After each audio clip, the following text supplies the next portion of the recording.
Bonjour à tous. Bonjour à tous. Euh, Bonjour.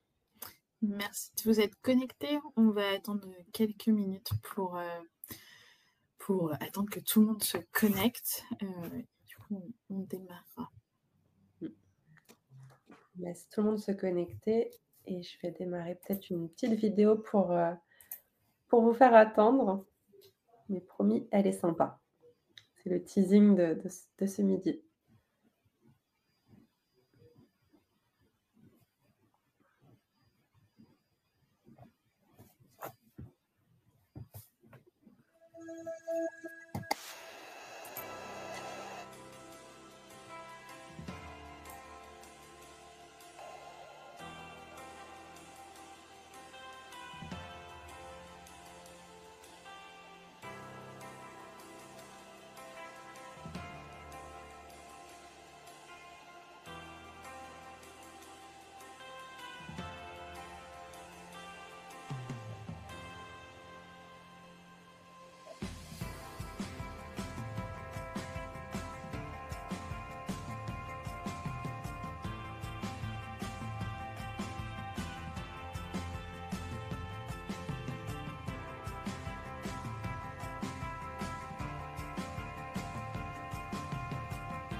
Donc, merci à tous de vous être connectés pour ce webinaire. Donc, webinaire d'Avisia en partenariat avec Snowflake pour voir et découvrir les dernières nouveautés et les derniers insights de la plateforme.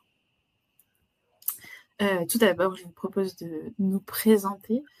Sarah, je te laisse commencer. Bonjour à tous, donc je m'appelle Sarah Partout, je suis Partner Solution Engineer chez Snowflake depuis un peu plus de 2 ans et j'ai le plaisir d'être accompagnée de Jonathan et Laetitia. Jonathan, vas-y. J'y vais.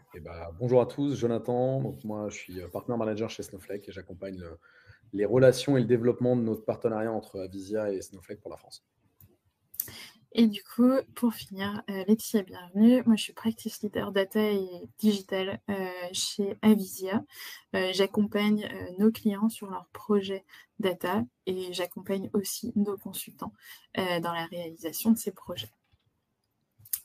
N'hésitez pas tout au long de cette présentation à nous poser des questions. Vous avez accès à un chat dans lequel vous pouvez poser les questions. On y répondra à la fin du webinaire, mais n'hésitez surtout pas. Donc, pour vous présenter Avisia, on est un cabinet de conseil data-centric. On accompagne nos clients dans le conseil, l'intégration et la réalisation de leurs projets avec la donnée. On a 3 piliers. Le premier, le business, la tech et puis la transformation. On a plus de 300 consultants qui couvrent l'ensemble du spectre de l'expertise de la data, donc allant du digital, de la visualisation, la data analyse, mais aussi la data science et le data product. On accompagne tous les secteurs dans leurs projets data et on est référencé organisme de formation par Calliope pour pouvoir accompagner nos clients jusqu'au bout et jusqu'à la prise en main des projets qu'on peut réaliser pour eux. Jonathan, je te laisse présenter Snowflake. Parfait, merci déjà pour l'intro Laetitia. Et Snowflake en quelques mots, et vous le verrez, on passera après plus en détail avec Sarah un moment plus en profondeur sur l'IA en tant que telle, puisque c'est l'attente et le webinaire du jour. Et Snowflake plateforme data disponible dans le cloud, uniquement dans le cloud, donc c'est un SaaS managé. C'est une plateforme qui va aider nos clients en fait à centraliser leurs données, pouvoir les partager sans avoir à déplacer ou copier la donnée. Et surtout, de fait d'être complètement dans le cloud et avec des performances quasiment inégalées, on va valoriser en fait ces datas-là pour accélérer l'innovation et surtout les prises de décision en bout de chaîne. Donc une plateforme complètement unifiée où on a différents spectres qui sont incorporés forcément dans cette plateforme, qui passent de l'intégration des données, de la transformation, de la mise à disposition de ces données par des outils de BI en bout de chaîne. Et puis, vous le verrez, on va un peu plus loin sur l'IA parce qu'on a des composantes qui sont maintenant natifs à la solution. Snowflake, aujourd'hui, c'est plus de 12 000 clients dans le monde, un peu plus entre 500 et 600 en France, voilà, pour être tout à fait précis, et une plateforme qui est disponible, donc, ce qu'on appelle, nous, cross-cloud et multi-cloud. Donc, nos clients ont le choix de choisir le cloud pour lequel ils souhaitent utiliser Snowflake, que ce soit sur Amazon, Microsoft ou Google. Ils peuvent le faire de la même des manières sur les 3 plateformes et collaborer complètement de manière sécurisée avec une gouvernance de la data.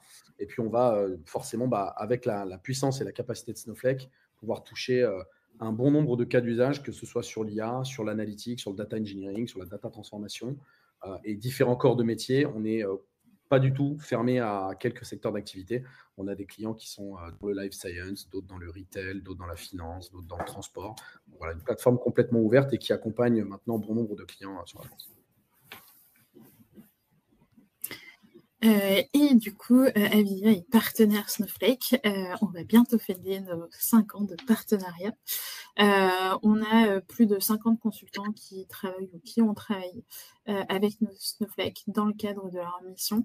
Et du coup, on a plus de 15 clients communs. On doit flirter avec les 20, ça doit être plus proche de ça. Du coup, on vous a mis quelques clients en commun. Et donc, vous pouvez voir aussi la diversité des secteurs qu'on peut adresser, autant à Avivia que Snowflake. Exactement. Et donc aujourd'hui, on se retrouve pour parler de cette plateforme et des dernières nouveautés et des insights. Je vous propose de prendre un petit pas de recul pour regarder un peu le contexte. Quand on parle de Snowflake et de ce type de plateforme, on parle d'un sujet au cœur de toutes les stratégies de data et de comment tirer pleinement parti de sa donnée et de l'intelligence artificielle, non seulement pour analyser le passé, mais aussi pour anticiper et générer de la valeur réelle. Aujourd'hui, la donnée et l'IA sont partout et nous entourent dans notre vie quotidienne, autant personnelle, du coup avec des Netflix, des Uber, que dans notre vie professionnelle. L'IA va nous permettre de gagner un temps significatif sur des tâches répétitives, d'améliorer la qualité et la vitesse de production de contenu et puis de faciliter la prise de décision grâce à la donnée. Donc l'IA, c'est plus une option, c'est un vecteur de compétitivité et du coup l'objectif, c'est de rendre l'IA opérationnelle, fiable et scalable. Et du coup, on a différentes opportunités avec des nouveaux usages qui vont être innovants. On les a classés en 3 grosses parties, 3 gros types de cas d'usage. Le premier, c'est l'optimisation des opérations. Du coup, on va pouvoir optimiser et gagner du temps sur des tâches à faible valeur ajoutée et donc se concentrer sur des tâches à haute valeur ajoutée. Donc, on peut penser à la traduction, à de la classification de documents, à de la génération de code, mais aussi sur une partie qualité de données pour automatiser des vérifications de données.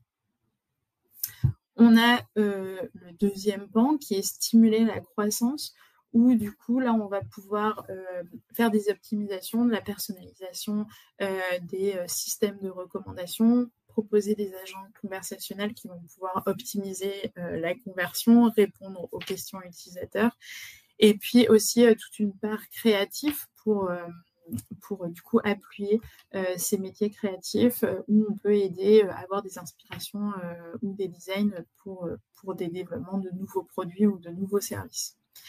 Et puis le dernier pan, c'est le pilotage, où on a tout un tas de cas d'usage qui vont nous permettre de prendre des décisions éclairées avec la data. Donc, on va avoir, par exemple, des recherches d'informations issues de diverses sources.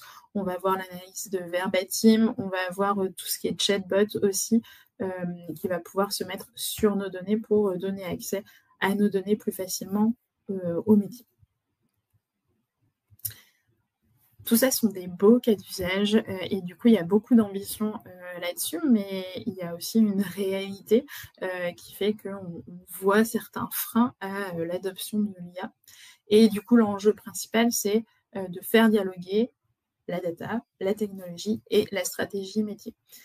Et donc, il faut passer de données silotées où il est compliqué d'industrialiser, d'un manque de gouvernance et d'une déconnexion entre les équipes data et les équipes métiers, à une plateforme qui va être unifiée, sécurisée et collaborative. Et vous me voyez venir. Du coup, on parle aujourd'hui de plus en plus de plateformes IA modernes qui vont être des nouveaux socles de l'innovation. Parce que tout simplement, l'IA se base sur les données. Sans données, il n'y a pas d'IA. Et donc, l'efficacité des modèles va dépendre directement de la qualité, l'accessibilité et aussi la capacité à passer à l'échelle. Dans ce contexte, Snowflake se distingue comme une plateforme data IA complète, permettant aux entreprises de mettre en production des cas d'usage IA à échelle et sans la complexité technique habituelle. Et du coup, je vais laisser Jonathan et Sarah vous présenter et vous faire une démo de la plateforme.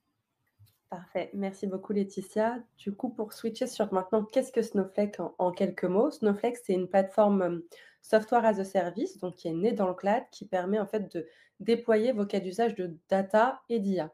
C'est une plateforme, on le voit sur cette slide à gauche, c'est une plateforme avec plein de choses qu'on va décrypter et regarder plus en détail, mais c'est également plein de contenus, des datasets qui sont disponibles, un peu comme un smartphone avec ses applications. En fait, on a la force du smartphone, mais on a aussi toute la valeur qui va s'ajouter avec les datasets et les fonctionnalités qui sont disponibles dans la plateforme. Et c'est ce qu'on va regarder. Donc, si on regarde cette plateforme plus en détail, elle se découpe en fait sous forme de couches. Je vais mettre tous les effets pour que ça soit plus fluide.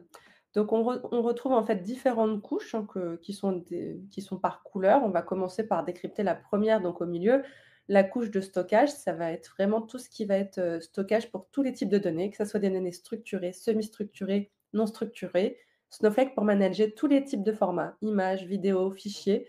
Et tout ça à faible coût parce que les données, elles sont chiffrées et compressées.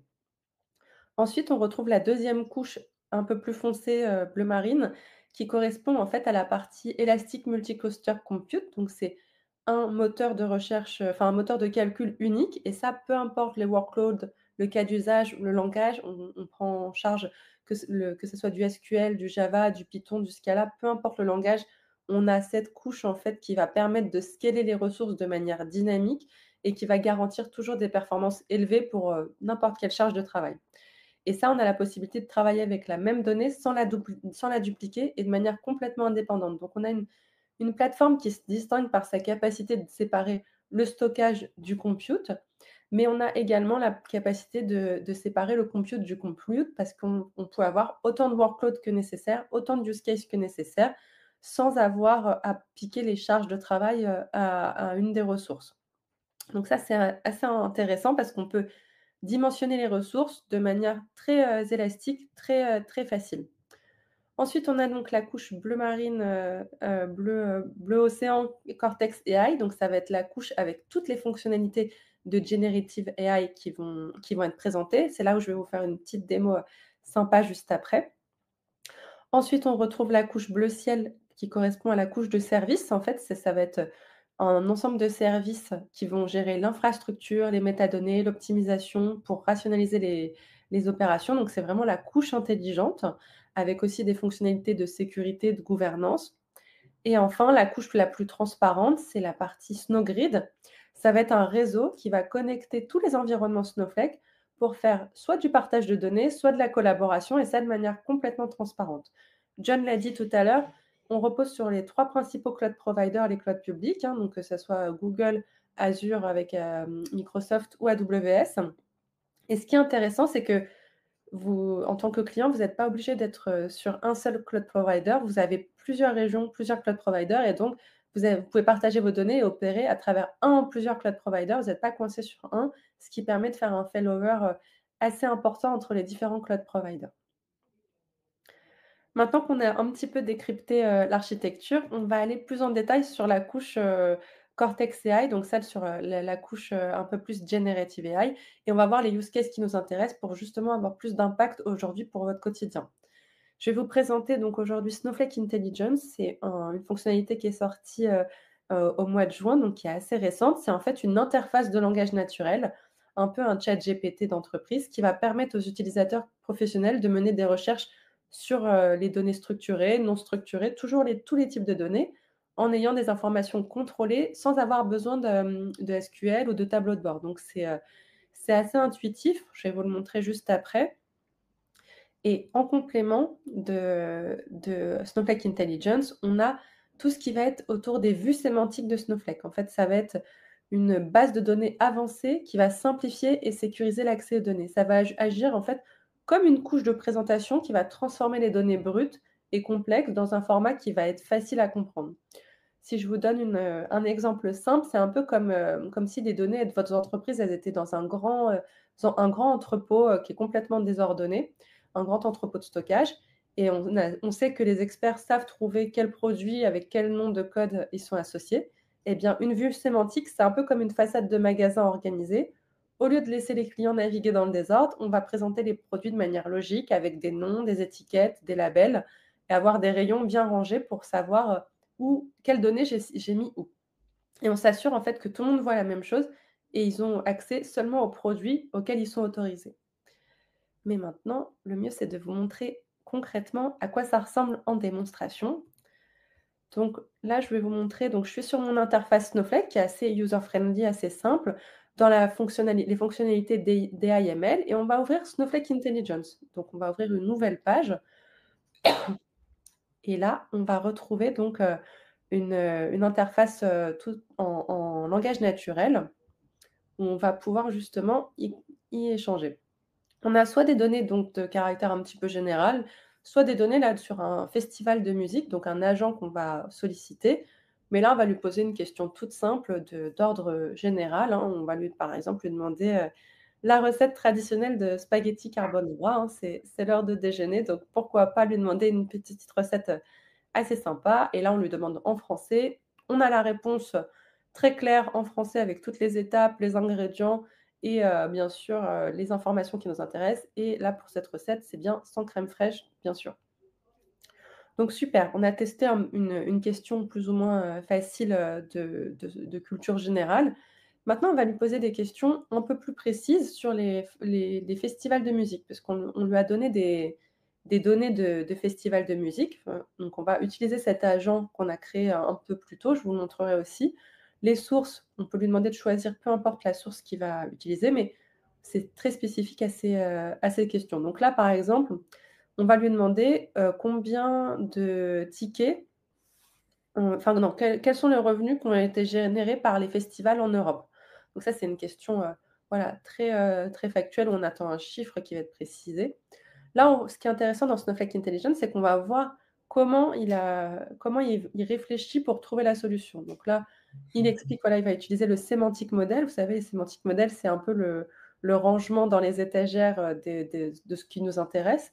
Donc il va aller, regarder dans ces rangements, un peu dans ces étagères pour trouver l'information qui nous va bien. Donc ça prend, quelques secondes. On voit que ça mouline, en ce moment. Et super, ça a trouvé, la réponse. Donc ça va exécuter la requête et donc on a la requête SQL de cette question. Donc il a traduit cette question en langage naturel en requête SQL, donc c'est quand même génial et on a ensuite les, résultats par, festival, donc les revenus par festival avec plus de détails, la date, la fin, le total revenu pour pouvoir estimer parce qu'il y a des festivals qui durent plus longtemps, donc c'est un peu, il faut bien mesurer, ce qu'on veut comme, question. Donc maintenant, on va lui demander de nous faire ça de manière visuelle, donc sous forme de chart. Donc on lui demande tout simplement en langage naturel toujours de nous de transposer ces résultats sous forme de chart et là, de la même manière, il va nous trouver la réponse et on voit toute la méthodologie qu'il a utilisée pour trouver cette réponse. Donc c'est génial, on a un chart, on peut faire plein de choses, on peut l'exporter, on peut changer, le format, si on veut des lignes, si on veut des camemberts, si on veut d'autres choses, si on veut changer la couleur aussi, on peut changer. Donc, on peut faire plein de choses et ça en quelques clics et c'est surtout impressionnant parce qu'on est en langage naturel depuis le début. Maintenant, si on lui demande une question plus précise, quels sont les artistes qui ont été programmés pour, le festival, Instead? Donc on lui demande une info très précise. Mais imaginons qu'il n'y ait pas la réponse dans les documents qu'on lui a fournis, dans les datas qu'on lui a fournis, ce qui est possible parce qu'il y a des artistes qui sont pas encore, enfin des festivals où il y a plusieurs artistes, on ne sait pas qui va performer tel jour ou telle heure. Eh bien là, on va voir en fait le raisonnement de Snowflake Intelligence pour nous fournir la réponse. Et on va voir ce qui est intéressant, c'est que même s'il n'a pas la réponse, il va aller chercher la réponse ailleurs, donc c'est-à-dire, sur les ressources publiques dont il dispose, donc sur internet ou autre, et il va nous fournir ses réponses. Donc là, on voit comment il a fait son analyse et la réponse associée et on voit que voilà, il n'a pas forcément la réponse, mais par contre, il va nous fournir les liens vers les sites qui annoncent, qui va performer tel jour, telle heure. Donc là, on voit c'est 13, 14, 16, c'est un petit peu c'est les sources sur lesquelles on peut s'appuyer pour trouver la réponse et trouver, quel va être l'artiste qui performera pour tel festival. Maintenant, on va lui demander quelque chose d'un peu plus, fin. On va lui demander quel est le festival le plus populaire. Donc ça, c'est intéressant comme question parce que c'est quand même, un avis, heu, concret qu'on lui demande. Donc on va voir quelle méthode il va utiliser. Donc pareil, il va réfléchir de la même manière et de manière complètement transparente avec des requêtes SQL qui vont être identifiées. Et ce qui va être intéressant cette fois-ci, pour savoir lequel est le plus populaire, il va prendre en considération plein de choses. Le nombre de ventes, le prix des tickets, la moyenne des tickets vendus, la vitesse à laquelle c'est vendu, le budget marketing qui a été investi dans le festival, la durée du show. Donc plein d'éléments qui vont être pris en compte pour savoir lequel est le plus populaire. Parce qu'on ne peut pas comparer des choux et des carottes. Donc il va vraiment prendre plein d'éléments pour les mettre un petit peu au même, niveau et identifier lequel est plus populaire. Il y a des fois des tickets qui se vendent plus cher, mais qui se vendent moins vite, d'autres qui se vendent plus vite, mais moins cher. Enfin, donc en fait, tous ces éléments vont être pris en compte, tous ces facteurs, pour estimer lequel est le plus populaire. Donc c'est génial, c'est hyper puissant, c'est rapide et c'est tout ce qu'on veut savoir, dans Snowflake Intelligence. Maintenant, si je vous remonte côté, Agent, donc un peu la partie Semantic View, on va aller dans Cortex Analyst, qui est l'outil qui nous a servi pour, identifier toutes ces informations. Et là, on retrouve un peu comme je vous ai dit tout à l'heure, les Semantic View. Donc on retrouve les contrats, les clients, les événements, les nombres, les tickets vendus. Donc toutes les informations un peu rangées comme dans un supermarché, chaque chose dans son rayon, chaque chose sur son étagère. Et on retrouve donc toutes les informations qui nous intéressent et qui nous ont servi à faire, cet agent, en langage naturel pour poser nos questions. Vous voyez, ça demande un petit peu de travail parce que bien sûr c'est pas magique, mais derrière, il y a tout ça qui a été fait pour pouvoir avoir cet outil qui nous fournit des réponses en langage naturel. Donc on a des accompagnements, il y a des versions automatisées pour industrialiser ce contenu, mais c'est important d'avoir cette vue, en fait, un peu plus technique. Donc là, on adresse 2 populations différentes, la partie métier, la partie, technique et là, on retrouve, en fait, tout ce qui nous a intéressés pour construire ce modèle et ce Snowflake Intelligence par rapport à l'agent qui a été fourni. Donc on retrouve, voilà, l'agent de festival de musique avec le type de questions qu'on peut lui poser. On lui demande de citer les sources quand il n'a pas la réponse. Donc c'est vraiment grâce à ça qu'on a construit, comme ça qu'on a construit l'agent pour permettre à Snowflake Intelligence de répondre à nos questions en langage naturel, avec différentes fonctionnalités qui ont été activées. Ce qu'il faut retenir, c'est que Snowflake, c'est une interface user-friendly, donc très facile, d'accès. C'est une interface qui est aussi rapide, puissante et qui permet en fait de répondre à plein de cas d'usage data, IA et de manière très rapide. Je ne l'ai pas dit, mais du coup, on a vu un petit bout de fonctionnalité. Snowflake, c'est pas que ça, c'est aussi tous ces services que vous voyez sur cette slide, donc des fonctionnalités de machine learning, de sécurité, de développeurs, de transformation, d'ingestion, d'intelligence artificielle. C'est vraiment plein d'autres de fonctionnalités qui sont toujours sur une seule et même plateforme, une seule et même source de vérité. Et du coup, je vous invite à poser vos questions si vous en avez sur cette partie et même si vous avez des questions sur pas Snowflake Intelligent, mais d'autres parties, n'hésitez pas à les poser. Merci Sarah. Merci John. Beaucoup, Sarah. Le chat est plutôt silencieux. Nous n'avons pas beaucoup de questions. Donc, n'hésitez pas à nous poser vos questions. Et puis en complément peut-être, parce que là, on a fait vraiment un focus dédié sur l'IA parce que c'était l'objectif de ce webinaire. Il faut juste mesurer le fait que, elle l'a très bien résumé Sarah, Snowflake, plateforme data, où nombreux de nos clients en fait portent leurs usages analytiques de manière classique, d'autres sur la partie data engineering et d'autres qui vont vraiment un peu plus loin, d'où l'arrivée de certaines fonctionnalités type Snowflake Intelligence qui vont aider les équipes business vraiment à directement opérer dans la plateforme. Après, au-delà de ça, on reste vraiment le moteur central d'un système d'information où toutes les sources externes vont pouvoir être chargées dans Snowflake. Et les utilisateurs métiers, peu importe en fait les outils de BI traditionnels ou classiques qu'ils utilisent, vont pouvoir se connecter à la plateforme sans contention aucune sur le nombre, sur la puissance, sur la volumétrie et venir interroger les données. Et ce cas d'usage qu'on vous a présenté aujourd'hui, c'était vraiment vous montrer que déjà au travers de la plateforme maintenant, on sait faire des choses sur de l'intégration, de la transformation, commencer à questionner ces datas qui sont un peu partout et on vous en ressortir quelques insights et puis vous donner quelques niveaux de, allez, on va dire, même si ça ne va pas au-delà des outils de BI que vous avez l'habitude peut-être d'utiliser dans vos sociétés respectives. Voilà. Et du coup, tu as fait venir une question, Jonathan.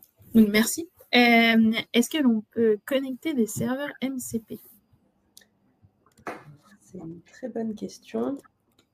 Qu'est-ce que vous entendez par un serveur MCP?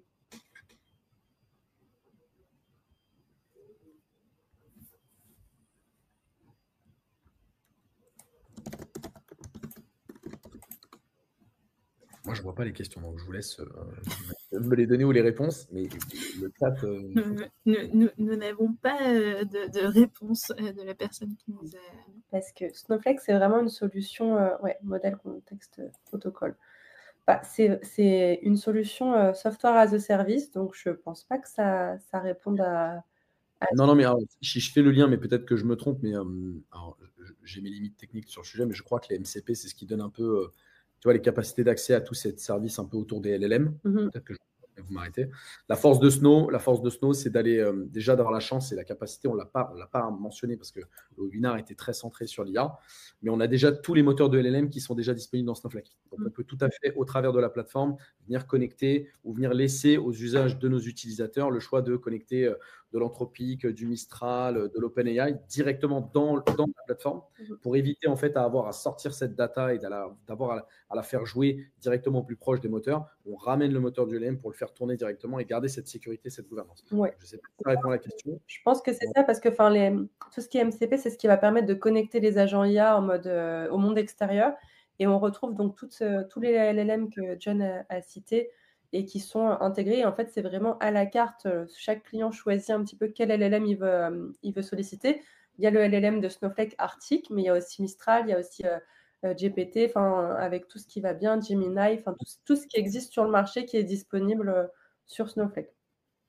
En synthèse, la force de Snow, c'est que sur les usages classiques, données analytiques ou data engineering, vos utilisateurs vont pouvoir directement solliciter les données en requêtant la plateforme dès lors qu'il y a typiquement des retours qui sont trop longs ou ça ne va pas assez vite. En quelques clics, ils vont ouvrir d'autres unités de calcul qui vont faire accélérer les usages. Et c'est exactement de la même manière sur la partie GPU avec les LLM, où on va pouvoir sélectionner d'abord le LLM qui va bien, et puis en fonction des éléments de réponse ou des temps de réponse attendus, on peut tout à fait faire évoluer la puissance de calcul à la volée. Tout ça, c'est complètement managé par Snowflake. Donc, il n'y a pas toute la partie infra ou autour de la plateforme que vous avez peut-être l'habitude de voir à manœuvrer, puisque c'est complètement managé par nos équipes. Et je complète aussi sur la partie sécurité et gouvernance, même si si on ajoute un LLM tierce, la donnée reste chez Snowflake, elle n'est pas partagée au LLM tierce, parce qu'il y a vraiment une couche un peu tampon entre le LLM et Snowflake, donc la donnée ne sort pas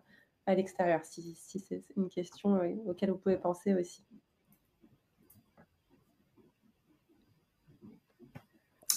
Non. Alors, on a une nouvelle. Alors, j'ai vu la question de Florent. Donc, aujourd'hui, on est seulement sur les 3 principaux cloud providers, Azure, GCP, AWS, pas les autres à date. Il y a quelques questions sur quelques clouds souverains en Chine et en Allemagne, mais on parle de sujets très spécifiques sur du cloud souverain. Mais sinon, ça reste Azure, GCP, AWS et sur toutes les régions sur lesquelles ils sont disponibles. Enfin, ça évolue chaque jour, mais toutes les régions auxquelles on a ces 3 principaux cloud providers. Aujourd'hui, c'est 52 régions dans le monde où nos clients vont pouvoir utiliser Snowflake typiquement en Europe sur Azure, Snowflake sur GCP aux US, un différent cloud type AWS en Asie, et interconnecter en interne comme créer un data mesh global où les gens vont pouvoir partager de la donnée sans avoir la dupliquer, la copier, et avoir vraiment la même instance visuelle et l'outil qui reste le même, puisque le sous-jacent, vous ne l'administrez pas, c'est managé par Snowflake. Effectivement, comme l'a dit Sarah, il n'y a pas de velléité d'aller vers d'autres clouds.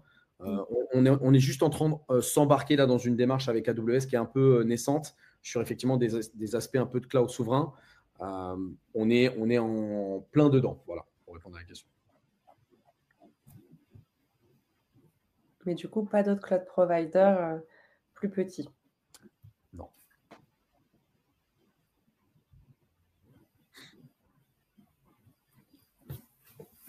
Ouais, et pour cloud souverain, c'est vraiment Chine, Allemagne, il y a déjà eu des échanges, et France, c'est tout frais, donc il n'y a rien encore de statué, donc, mais c'est ongoing sûrement.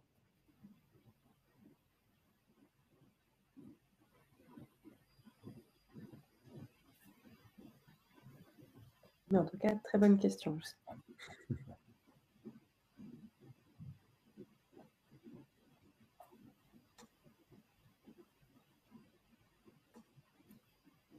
Très bien. Eh bien, je vois qu'il n'y a pas d'autres questions dans le chat.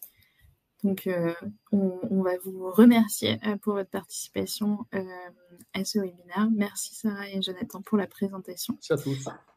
Merci à tous. À bientôt. Merci. À bientôt.